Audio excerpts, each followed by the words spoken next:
When quilting, did you know you can do other shapes besides a block? Hexagons are a unique and fun shape used to create quilt tops. This video will show you how to sew hexagons together on your sewing machine. First, you'll need to cut out your hexagons from fabric. If you're new, you'll want to use larger hexagons rather than smaller, just until you feel comfortable. You can also buy pre-made templates to use. I created my own template on cardstock. After you cut out your fabric hexagons, on the wrong side, use a fabric marker or pencil to draw a line 1/4 inch away from the edge on all sides. Take 2 hexagons and place them right sides together, matching up one straight edge. Stick a straight pin through each point where the lines intersect only on the same straight edge on the front hexagon. Make sure it intersects with the same point with the hexagon on the back. When these points match, put in more pins to hold the edge. Sew a 1/4 inch seam allowance attaching the 2 hexagons together, which should be on the line, but only sew between the outer pins placed at the intersect lines. Make these pins the beginning and ending point, making it as exact as possible. Choose a shorter stitch length if necessary. Don't forget to do back stitches at the beginning and end. Attach another hexagon to the opposite end and repeat the process. When finished, you'll end up with a strip of hexagons until you have your desired length. When you have enough strips, you can now sew your strips together. Lay your strips side by side. When they fit together, you'll notice the strips won't be lined up but will be offset with each other. Now that we have our strips laid out, you would think you would just take one strip, flip it over so the right sides together, and then sew in a zigzag fashion, but that's not what we're going to do. We're actually going to sew each side individually. So you pick the first side, so this side will match with this side.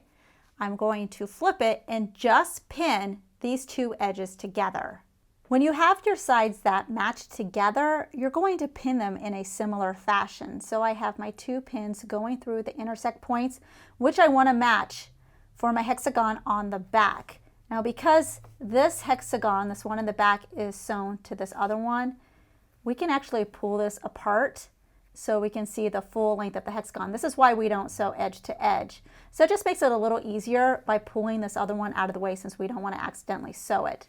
Then you can take it to your machine and sew it from intersect point to intersect point. After you finish sewing the seam, you'll repeat the process with the next matching edge. Keep matching and sewing individual sides until the strips have been sewn together, and then do the next strip. To press, look at the wrong side where the seams intersect. Separate them and press flat so it looks circular. The rest of the seam allowance can stay closed and pressed flat.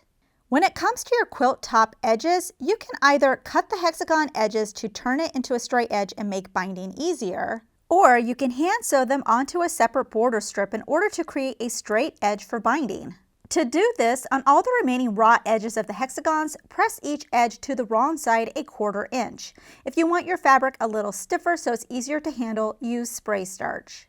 Measure the hexagon edge, making note the distance between the lowest dip to the highest tip, and add about 1/4 inch to this. Cut out a border strip that is the length and width that you want to use. You'll need one for all 4 sides of the quilt top.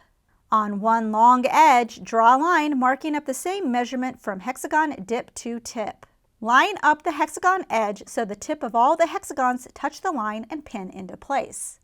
All the places where your hexagon fabric overlaps your border fabric, you're going to want to hand sew it using something like a slip stitch. Now I'm using a red contrasting color thread just so it's easier for you to see it, but obviously you want to use something that's a little bit more neutral so it doesn't stand out as much. So when doing a slip stitch, you're going back and forth between the 2 fabrics on the edge here. So right now my thread is coming out of my white, then I'm going to go to my teal color fabric, then back to the white, and just go back and forth.